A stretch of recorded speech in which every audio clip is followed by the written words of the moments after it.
अस्सलाम वालेकुम फ्रेंड्स, मैं हूं आफ्ताब हसन और आप देख रहे हैं डिजिटेक प्रो यूट्यूब चैनल। तो आज की इस वीडियो के अंदर हम बात करेंगे किस तरह से आप गूगल एनालिटिक्स को अपने वर्डप्रेस के डैशबोर्ड के ऊपर इंस्टॉल कर सकते हैं कि आप अपनी वेबसाइट की पूरी जो रिपोर्ट है वो अपने डैशबोर्ड के ऊपर देख सकते हैं, बजाय इसके कि आप मैनुअली यहाँ पे गूगल एनालिटिक्स के अंदर आके अपने अकाउंट को ओपन करें और यहाँ पे आप देखें। इससे बेहतर है कि आप अपनी साइट के बैकएंड पे जाएं और वहीं पे आपको पूरी रिपोर्ट इसकी मिलेगी। तो ये किस तरह से आप कर सकते हैं ये हम देखेंगे आज की इस वीडियो के अंदर।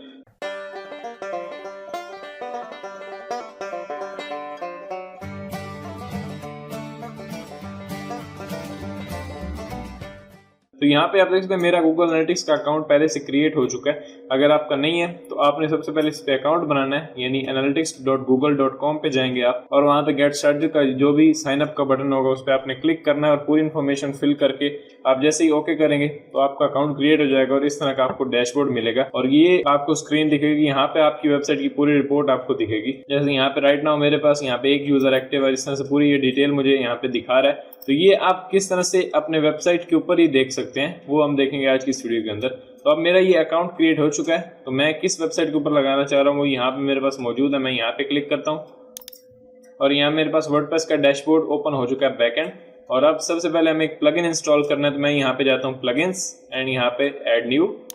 जैसे ही ऐड न्यू पे क्लिक किया तो अब मेरे पास प्लगइन्स का जो सेक्शन है वो ओपन हो चुका है। मैं यहाँ पे राइट साइड में आता हूँ और यहाँ पे क्लिक करता हूँ और मैं यहाँ पे सर्च करूँगा गूगल एनालिटिक्स। जैसे मैंने गूगल एनालिटिक्स सर्च किया तो यहाँ पे मेरे पास बहुत सारे प्लगइन्स आएंगे, लेकिन यहाँ पे लेफ्ट साइड में आपको ये एक प्लगइन दिख रहा है गूगल एनालिटिक्स डैशबोर्ड। इसके ऊपर यहाँ पे करें इंस्टॉल नाउ। तो हमारे पास ये एक्टिवेट का ऑप्शन आ चुका है, मैं यहाँ पे क्लिक करता हूँ तो ये अब एक्टिवेट हो जाएगा और हमारी वेबसाइट के अंदर प्रॉपरली इंस्टॉल हो जाएगा और एक्टिव हो जाएगा। मैं नीचे आता हूँ, अब ये हमारा प्लगइन्स इंस्टॉल एंड एक्टिवेट हो चुका है। अब जैसे ये इंस्टॉल एंड एक्टिवेट होगा तो आपको नीचे यहाँ पे एक टैब दिखेगा गूगल एनालिटिक्स, इस पे जाएं और यहाँ से करें जनरल सेटिंग्स। जैसे ही जनरल सेटिंग्स के ऊपर मैं क्लिक करूंगा तो मेरे पास ये दिखा रहा है प्लगइन ऑथराइजेशन। मैं यहाँ पे क्लिक करता हूँ ऑथराइज प्लगइन। जैसे ऑथराइज प्लगइन किया तो अब ये मुझसे वो यहाँ पे एक्सेस कोड मांग रहा है। तो एक्सेस कोड कहाँ से लेना है, जब आपका अकाउंट बन जाएगा तो ये आपको मिलेगा। तो यहाँ पे मैं क्लिक करता हूँ गेट एक्सेस कोड, तो ये आपको गूगल के ऊपर लेके जाएगा और यहाँ से आपसे वेरिफिकेशन मांग रहा है कि आप किस ईमेल से लॉगिन करना चाह रहे हैं। मैं यहाँ पे क्लिक करता हूँ अपनी ये इस ईमेल के ऊपर। जैसे क्लिक किया वो मुझसे अलाउ करने को बोल रहा है, तो मैं यहाँ पे नीचे आकर करता हूँ अलाउ। जैसे अलाउ किया अब ये मेरे पास नेक्स्ट स्टेप हमें दिखाएगा जो कि हमारा कोड, एक्सेस कोड हमें मिल चुका है। सिंपली यहाँ बटन पे क्लिक करेंगे, कॉपी का बटन है, मैं यहाँ पे क्लिक करता हूँ तो ये मेरा कोड कॉपी हो चुका है। अब ऊपर आए यहाँ पे और इस विंडो को बंद कर दें। जैसे ही बंद किया तो वापस हम अपने वर्डप्रेस के ऊपर आ चुके हैं। मैं यहाँ पे नीचे आता हूँ और यहाँ पे इस बॉक्स के अंदर मैं अपने उस कोड को पेस्ट कर दूंगा जो हमने कॉपी किया। तो मैं यहाँ पे राइट क्लिक करके इसे पेस्ट कर देता हूँ। तो अभी मेरा कोड पेस्ट हो चुका है। सिंपली यहाँ पे क्लिक करें गेट एक्सेस कोड, यानी जो सेव का बटन आपके पास दिया उस पर क्लिक करेंगे तो ये जो कोड है सेव हो जाएगा एंड दैट्स इट, हमारा काम हो चुका है। सिंपली जैसे ही आपको ये इन्फॉर्मेशन दिखाई दे तो इट्स मीन कि आपका जो गूगल एनालिटिक्स है वो आपकी वेबसाइट के साथ कनेक्ट हो चुका है। सिंपली यहाँ पे नीचे आके करता हूँ मैं सेव चेंजेस।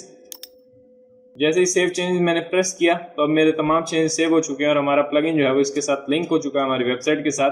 तो अब हमारी डैशबोर्ड के ऊपर ही हमारी वो तमाम इन्फॉर्मेशन दिखाएगा जो पहले हम गूगल एनालिटिक्स के अकाउंट के अंदर देख रहे थे। तो चेक किस तरह से करेंगे, मैं यहाँ पे जाता हूँ डैशबोर्ड के ऊपर। डैशबोर्ड पे क्लिक किया तो मेरे पास डैशबोर्ड ओपन हो चुका है। मैं जैसे ही स्क्रॉल डाउन करूंगा नीचे आऊंगा और थोड़ा और नीचे आऊंगा तो यहाँ पे मुझे दिखाएगा मेरी एनालिटिक्स की जो पूरी डिटेल्स है। यहाँ पे वो दिखा रहा है कि 30 डेज के अंदर आपके 47 यूजर्स आए हैं, पेज व्यूज आपके 591 है, सेशन 138 है। तो ये पूरी डिटेल जो हम वहाँ पे देख रहे थे कुछ देर पहले वो हमें यहाँ पे दिखा रहा है। अगर आप एक दिन यानी आज के दिन की देखना चाह रहे हैं डिटेल्स तो आप यहाँ पे क्लिक करें और यहाँ पे क्लिक करें टुडे। तो ये आपको आज के दिन की जितनी भी डिटेल्स हैं वो यहाँ पे दिखाएगा। ये 2 यूजर्स, इस तरह 2 पेज व्यूज, इस तरह पूरी जो डिटेल वो दिखा रहा है। अगर आप यहाँ पे क्लिक करें तो यहाँ पे आपके पास दिया 1 ईयर या 3 ईयर। मैं यहाँ पे क्लिक करता हूँ तो ये अब 3 ईयर्स की यानी ओवरऑल जितनी भी एनालिटिक्स की रिपोर्ट है वो यहाँ पे मुझे दिखाएगा। पेज व्यूज इतने हैं, यूजर्स इतने हैं, सेशंस इतने हैं। तो ये सब कुछ आपको यहाँ पे दिखा रहा है जो आप वहाँ पे अकाउंट के अंदर जाके देख रहे थे। तो इससे आपको एनालिटिक्स के अकाउंट के अंदर जाने की जरूरत नहीं पड़ती। आप सिंपली अपने डैशबोर्ड के ऊपर ही आप अपनी वेबसाइट के जो पूरा डेटा है वो देख सकते हैं कि आज कितने यूजर्स आए, आज कितने लोगों ने यहाँ पे आपकी कौन सी पोस्ट जो है वो वॉच की है, कौन सा आर्टिकल आपका पढ़ा है। तो ये पूरी डिटेल्स आपको यहाँ पे मिल जाती है। तो इससे आपको अकाउंट के अंदर जाने की जरूरत नहीं पड़ती। तो अगर आपका इससे रिलेटेड कोई क्वेश्चन है तो आप मुझे कमेंट में लिख सकते हैं। तो अगर आपको ये वीडियो पसंद आई है तो प्लीज़ लाइक करें। मिलते हैं नेक्स्ट वीडियो के अंदर। Thanks for watching.